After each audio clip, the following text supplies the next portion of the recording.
or nothing.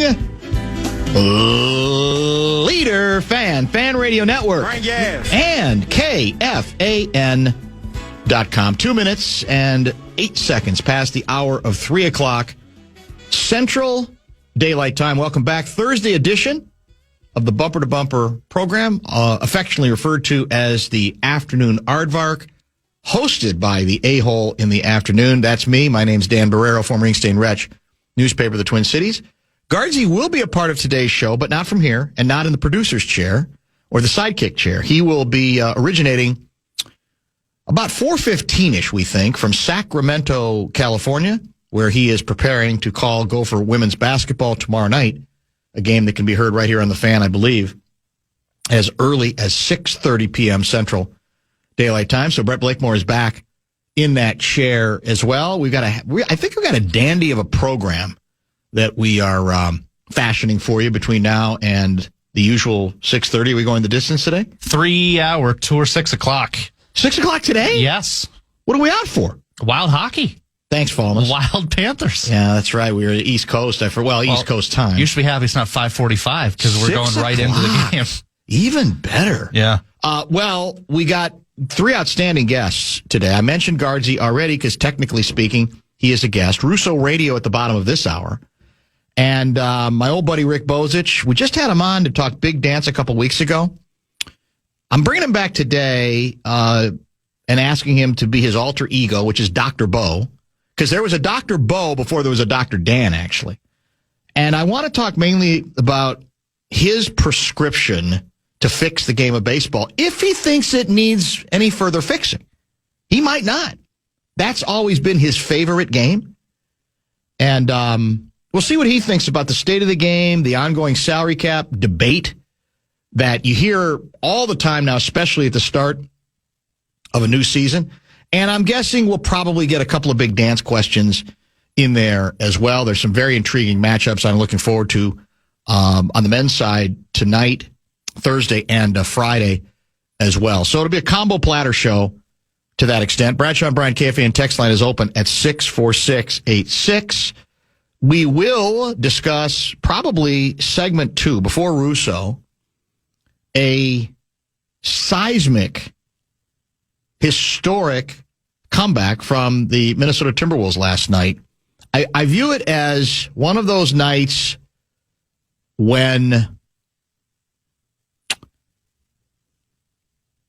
I think you could have made it permissible if security had stepped aside and allowed Timberwolves fans to storm the court. Never happens anymore in pro basketball, although it used to happen postseason pro basketball. I've seen some great footage of court storming, for example, at the old Boston Garden.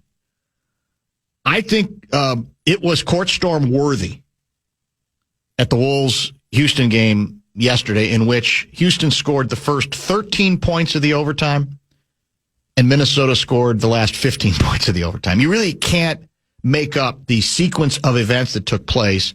But I'll give you my theory on the court storming and on about one other aspect of that particular ball game last night. But it is baseball season, technically. It started yesterday, I guess. But Twins are in action as we speak. We'll keep you posted a little bit later on what's going on. Twins Baltimore. Honey of a pitcher's duel so far. 0-0 at this point, although it looks like the Twins might have a little threat going again here in the top 04. But I have to, this is the second straight day I'm going to stand up for fans. Yesterday it was for the hockey hardcores regarding not necessarily being in love with the Larson hire at the University of Minnesota, men's hockey side. Today, I am even more passionate in my defense of Twins fans who are already getting savaged by the ball guys.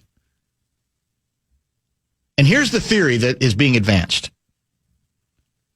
Well, we know that they're not very good. Realistically, they're not going to be very good this year. But if you truly love the game and the process, you'll embrace the process.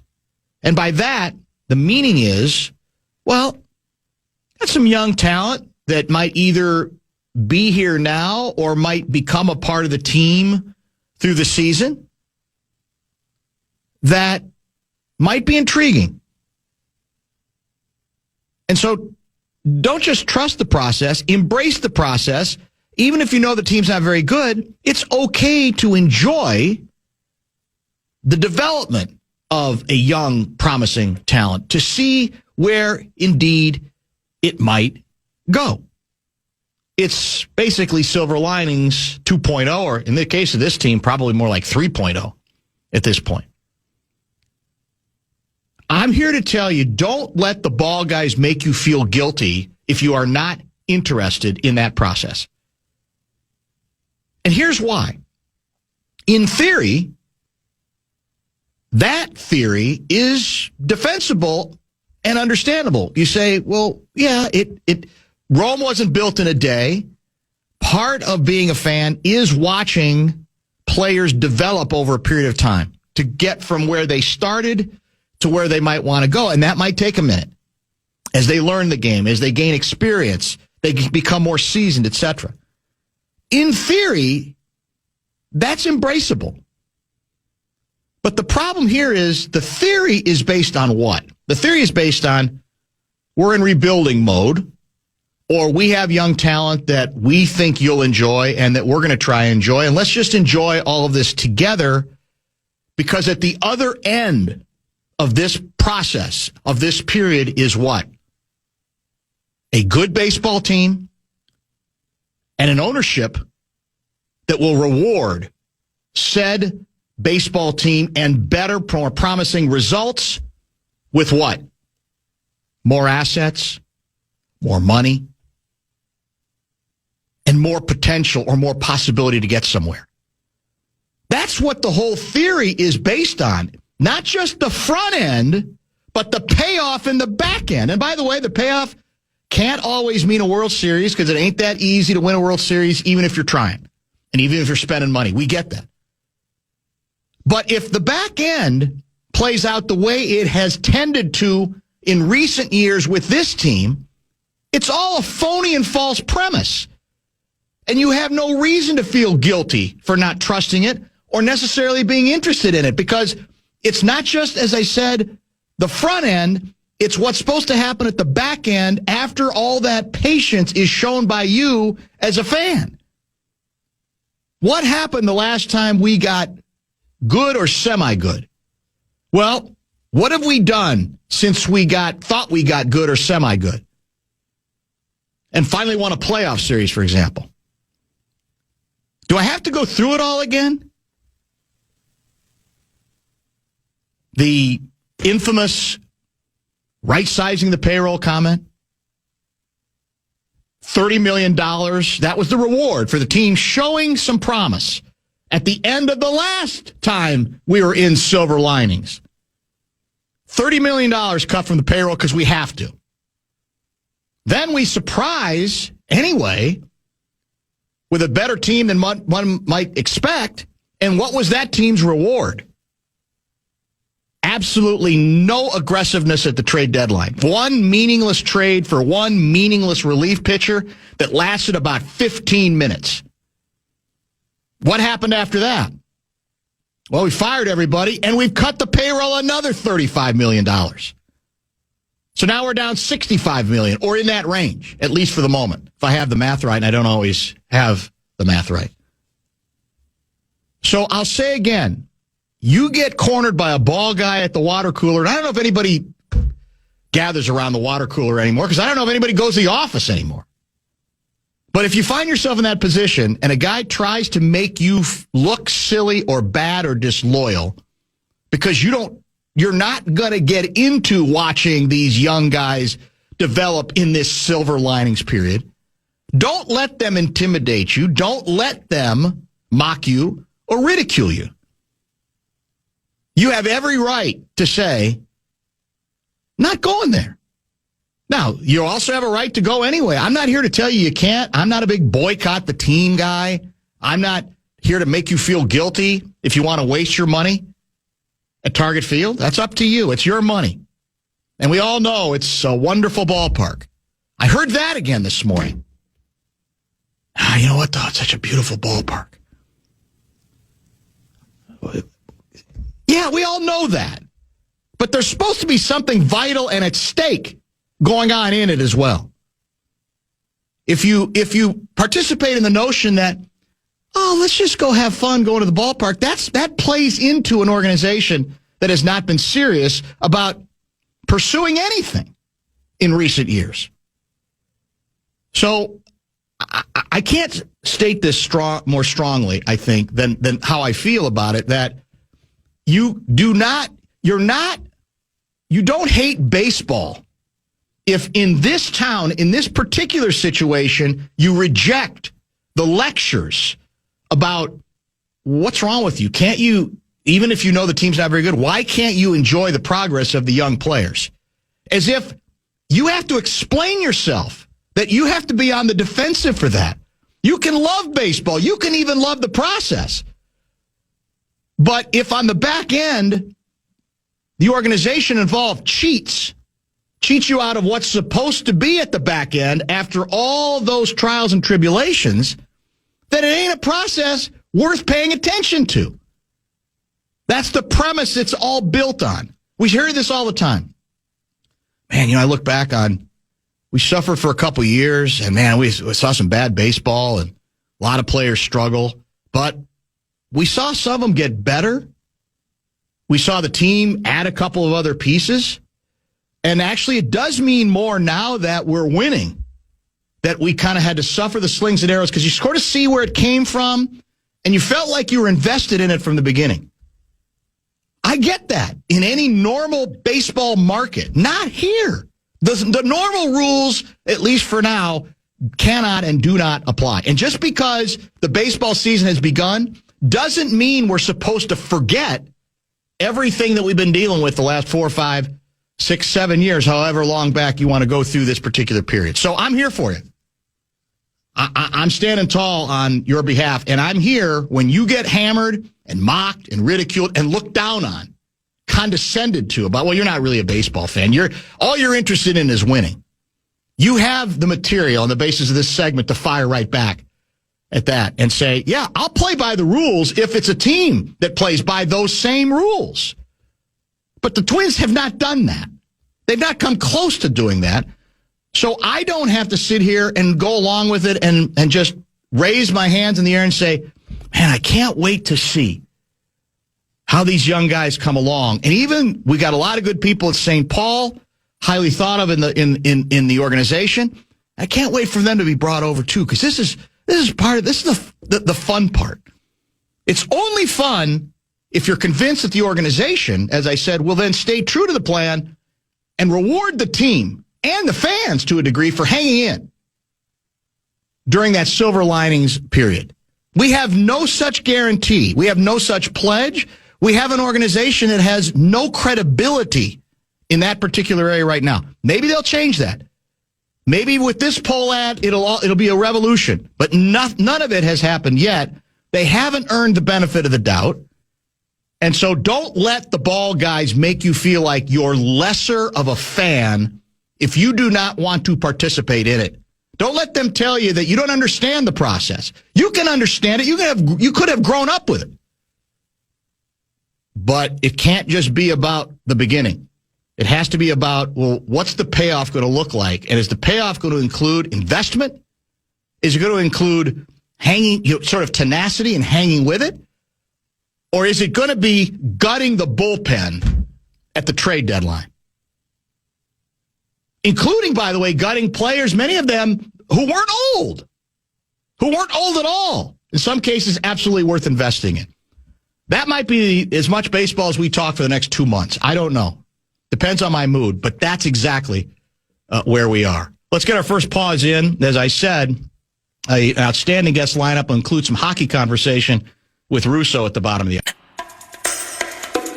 Wild fans, this is your season. Experience the energy, the goals, the unforgettable moments at Grand Casino Arena. Get your tickets now, including the Wild Canucks April 2nd, Wild Kraken April 7th, wild.com/tickets to cheer on the Wild this season, wild.com/tickets.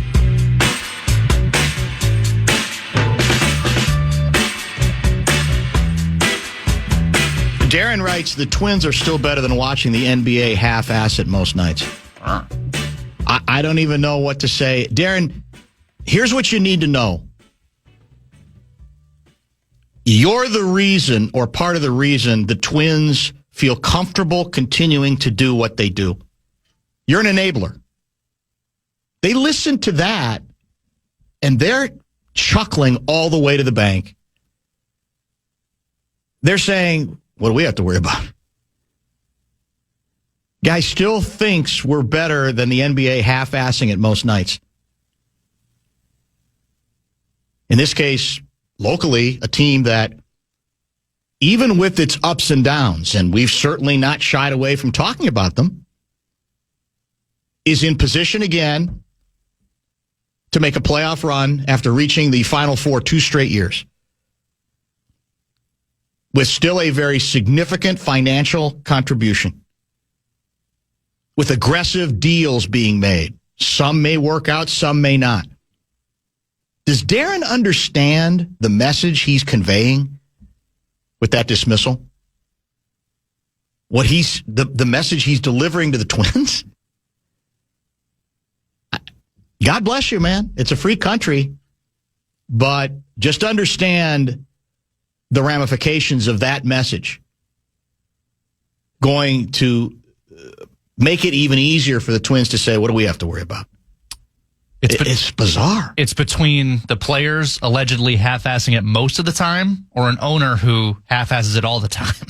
I'll take the player. Series of owners. Yeah.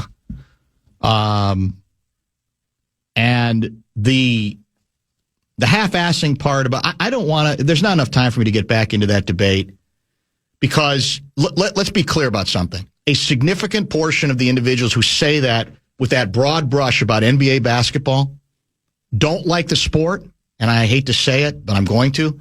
Many of them don't like black people. They just don't. That's part of the story. And you're free to pick whatever sport you want that you're most interested in. But it's not smart. Again, around the water cooler, you don't look smart with these sort of broad generalizations about how you take in an 82-game season, whatever the sport is. And I'll say again, if you think that that's the only sport in which there's half-assdom, you're not paying attention. But if you've already decided these are the sports you like and these you don't, guess what are you going to do? You're going to associate with the ones you just dislike, perhaps because you don't understand. You're going to associate something more ominous with it because then it's easier to dismiss without even bothering to watch. My guess is he doesn't even watch. My guess is he hasn't watched an NBA game in probably 3 months. But it's easier to just say, it's all the same, and it's all, then nobody tries until the fourth quarter, etc. Game has warts. We talk about them. But if you think it's the only game that has warts, you've lost your mind. Last night, and here's what I want to defend regarding reaction to the comeback, the Wolves comeback last night. We talk forever about how long the regular season in basketball and hockey can be, how it can feel. And I think what ultimately saves it or makes it possible to get through it and hang in with it is a game like last night. Not particularly well played, I will quickly say, either team at different times, but dramatic, exciting, ridiculous twists and turns and, just an improbable, almost statistically impossible come from behind victory, down 13, less than 3 minutes to go in OT.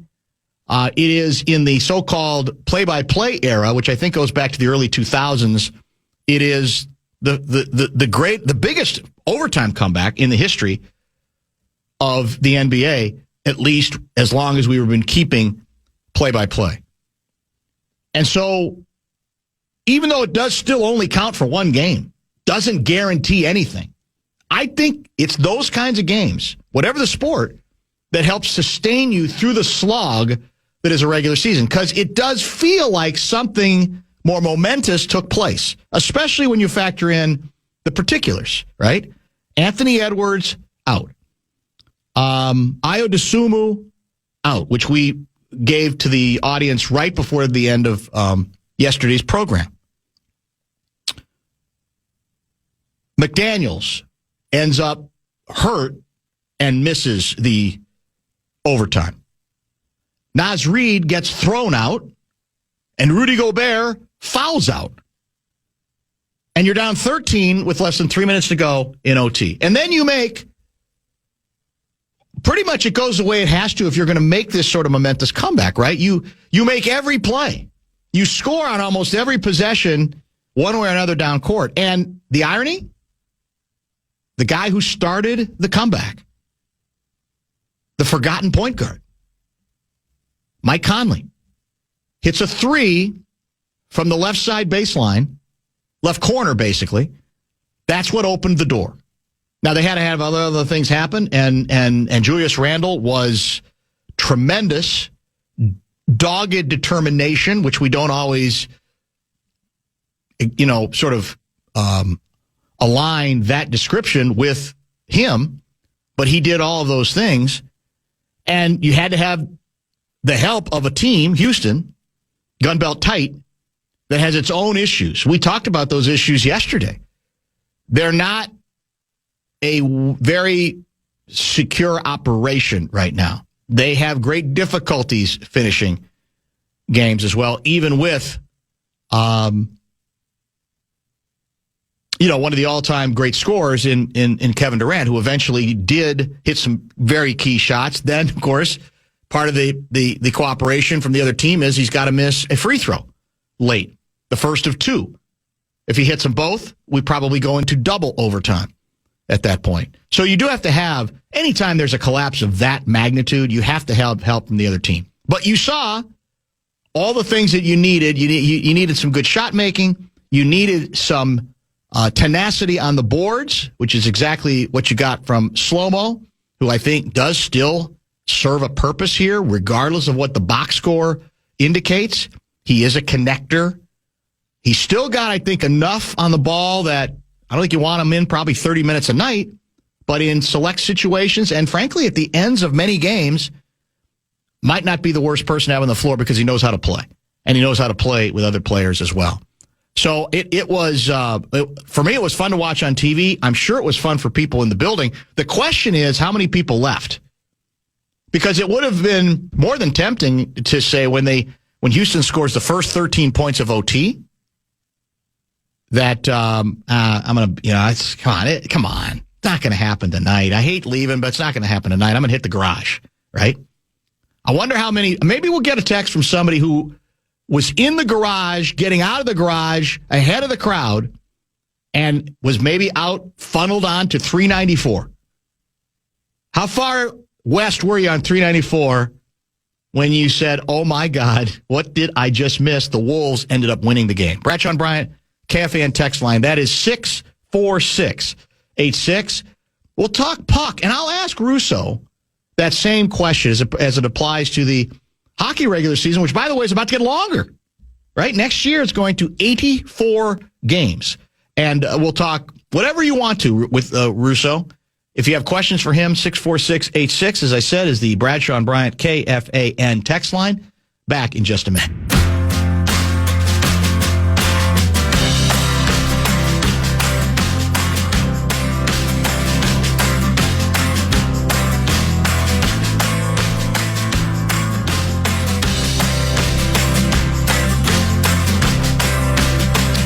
He's going to join us from Sacramento at about 4:15 or so for maybe the rest of the hour. Rick Bozich will talk baseball, the start of a new season, and maybe some big dance stuff as well. He will join us at 5:30. Russo Radio is kind enough to join us a bit earlier than usual via the Connecticut Water Systems hotline.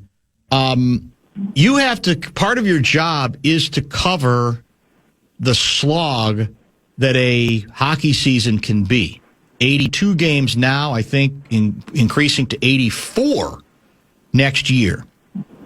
Do you agree with the premise I laid out early that what I think helps to get, occasionally, fans past the slog or to hang in with the slog is when you have a game, just on the basis of the drama, perhaps, of a comeback. It may be a rout. It may be a controversy. Something that makes it feel like it's bigger than a single game, as was the case with the Wolves last night against Houston, that's what sustains people is, it's still only worth one game, right? But it feels like more is at stake just because you see stuff that you don't ordinarily see, sometimes even historic stuff. Yeah, no, definitely. I mean, look, 82 regular season games. I mean, you're building for the playoffs, but the reality is that the goal is still entertainment and fun and all that stuff. And last night's Wolves game was exactly it. I mean, you had everything: drama, anger.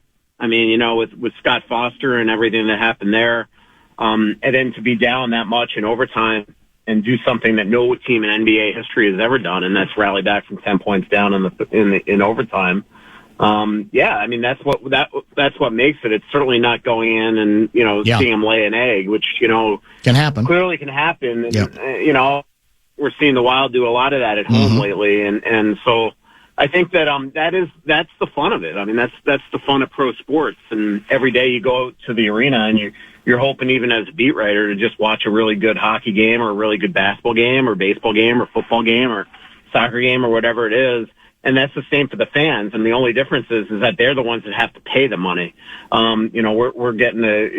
have the fortune of going there for free. So if we watch the Wild lay an egg, we document it, but our life goes on. We're not the ones that dropped a couple $100 to do it. Right. But that's the fun of it. And, and you're right. I mean, especially late, there's a lot of teams in the NHL that look super tired right now. And I think it's been a really, tough year in the NHL in terms of just, especially for those the 200 players that went over to the Olympics.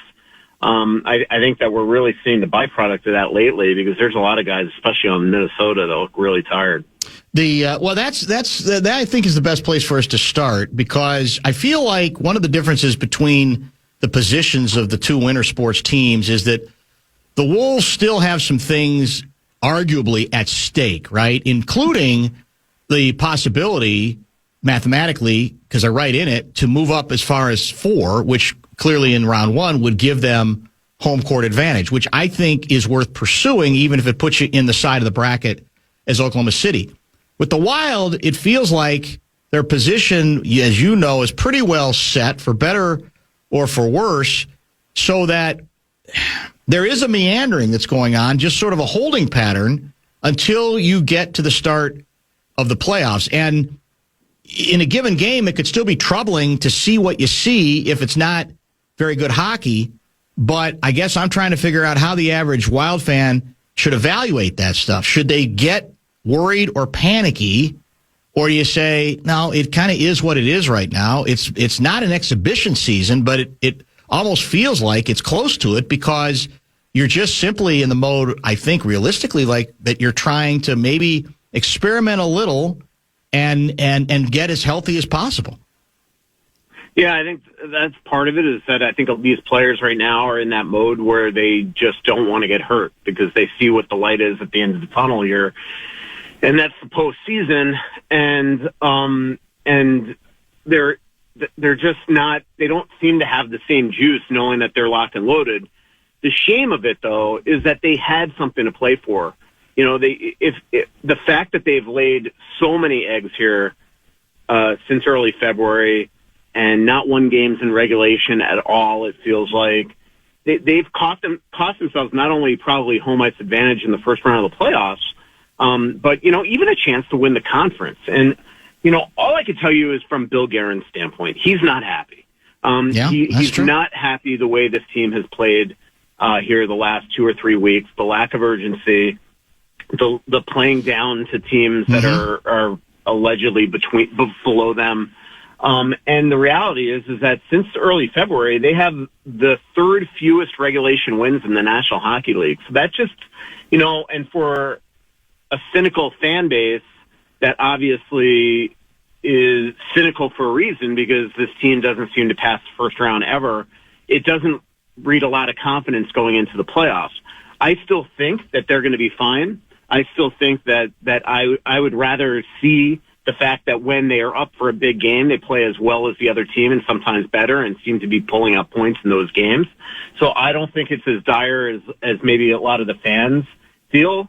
But the fans have also the ones that lived for the last 10 years of this team not getting past the first round. And so when you're going and you're spending money and you're seeing this team play so poorly at home, I think it really puts a lot of people into a panicky situation, a here we go again situation. And look, they've got to start playing better. I mean, there are guys on this team that are underperforming right now. Quinn Hughes has not been great, especially defensively lately. Matt Boldy looks super tired. Has really fallen off here the last 2 to 3 weeks. Kaprizov hasn't been nearly as good this year, yet even strength as he has been on the power play. And obviously then you have guys like Johansson that's gotten almost no points really since January 1st. So there's just and their goaltending has been a bit of erratic. Yeah. So there's a lot that they've got to play for the last 10 games to prime themselves for the playoffs. But, look, Dallas looks tired right now. Colorado hasn't been nearly as tight. I think this is a byproduct of what's going on in the league, but especially in the top three teams in this division, they're pretty much set. So I just think it really is difficult for them to get up and put out I don't want to say exude the effort and energy, because I do think that's there, but I just think the juice. But, the longer this goes for the Wild, the more likely bad habits are going to creep into your game, that you start to forget about your system and things aren't as automatic. So I get the impression from talking to Bill Guerin a lot the last couple of weeks, and definitely from John, they're I wouldn't say they're getting concerned, but they are certainly frustrated. There's no doubt about that. Yeah, you raise a good point that when we look back, if this team does make a run in the playoffs, we'll look back and laugh about this, right? But the reality is, I can't blame fans or you as someone who covers the team every day, and even Guerin, from saying, "Well, I don't like this feel right now. I don't like the vibe. I want to see a sense of urgency, even if there's not that much urgent at stake." It's the great unknown. It could end up meaning nothing. It could end up meaning a lot. But if you don't have the track record, it's not surprising that people would perhaps, at the very least, start to get a little bit nervous. Yeah, and like when I was down in Florida at the GM's meetings a couple of weeks ago with Bill, he pointed out to me it was almost him volunteering. Yeah. Like if they had won 60-70% of the games they've lost against non-playoff teams this year, they'd be winning the conference right now. Like, where could they be? At a minimum, they'd have home ice advantage. And look, I mean, the reality is, I actually think the Wild are going into this first round series and have a real good chance against Dallas. But again, like this Wild team has really no history of winning games, especially big games in Dallas. And even here in Minnesota, Jake Ottinger usually doesn't lose in regulation. So there's just a lot that they've still got to overcome, even though I actually think that they, have a real good chance in that series. But when when you've now blown home ice advantage because you're not winning these games or letting games go to overtime. I mean, even that game the other day where they beat the Stars in overtime, you gave them a point, and they're not closing out games. They're blowing leads constantly. Last game in Tampa, I personally think they got screwed a little bit on a couple big time calls in that game. But they blew a 2-goal lead, two 2-goal leads. So and didn't get a point in that game. And this is the type of stuff that is now starting to get Bill Guerin, again, I don't want to say concerned, but I could tell you with 100% confidence, if you had him on your radio show, he would tell you he was very frustrated by the way that the team has played, not just the last couple of weeks, but even, January to February as well. So how does Guerin convey that? Is he, he strikes me as a guy who's very involved everywhere. Does he talk to say what he conveyed to you? Can we assume he's conveyed it directly to coaches and play? How does it get filtered down? How direct does he get when he's in that mode? Well, he told me in that story a couple of weeks ago that I wrote from Florida, like he's talked to Hines about this, and Hines is on the same page. I don't think if he's talking to the team, it's not a full team meeting. It might be a couple individuals. I think his way lately has been to try to lighten the mood. Like the day that they left on Monday for South Florida, Western Florida, the Tampa game. Like all of a sudden he went on the ice with a hockey stick and in regular dress shoes and started shooting pucks at Marc-Andre Fleury with half the team on the ice. He watched practice from the bench and was messing around with players. So I think it screamed to me to be a little orchestrated. Now, part of it, too, is I think he's trying to lighten the mood because he understands that this is, that was the first practice since Jesse Pierce died. And I think he was just trying to make sure that the players were okay, and things like that. But I do think it's more that now. I don't think he's trying to be heavy-handed with this because this team has achieved a lot this year. They've played a lot of really good hockey. I think he gets it as a former player that it's hard to get up for these games when you feel like you're locked in that the third seed. But he, I think, is definitely worried about bad habits creeping in the game, that you can't just turn on a switch and now on the first day of the playoffs just become the team that you were maybe back in December and November, where they were winning every single game. It felt like really almost through routes. You can't just automatically become that again. So I think that's more what he's doing, and then maybe he's having a couple individual conversations. But I can tell you that he's definitely talked about this stuff with the coaching staff, and I think that they are equally as frustrated lately as Billy is. And a lot of it, they've got a lot of new bodies. So, I think John's trying to find the proper spots for them. As you mentioned before, you used the term experimenting. He's definitely doing that. We're seeing him try different combinations. He's got Hughes and Spurgeon playing together 4 or 5 games in a row now. He's got Faber and Spurgeon and Brodin playing together 4 or 5 games in a row now. And so he's trying different things to see, what he can pull out of his bag of tricks come playoff time. This is a text from Doug out of Cottage Grove. Does it work in the Wild's favor to tank to fall out of third place to have an easier first-round matchup, beat Bettman at his own game and his goofy playoff seeding? Yeah, it's too late for that, right? I mean, they've just gotten too many points. It would be. I'm just quickly as I'm in a parking lot, so I'm just looking.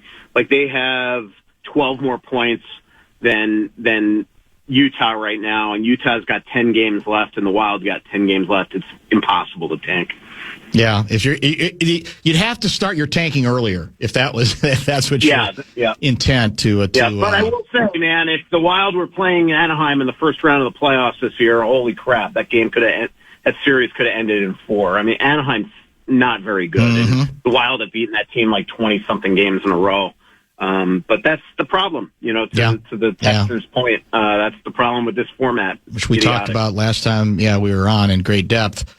This is from Tom out of Savage. Can you ask Russo what he thinks so far of not having Faber and Hughes together? I think it's been pretty positive, both defensively and having two pairs that can generate offense from the point.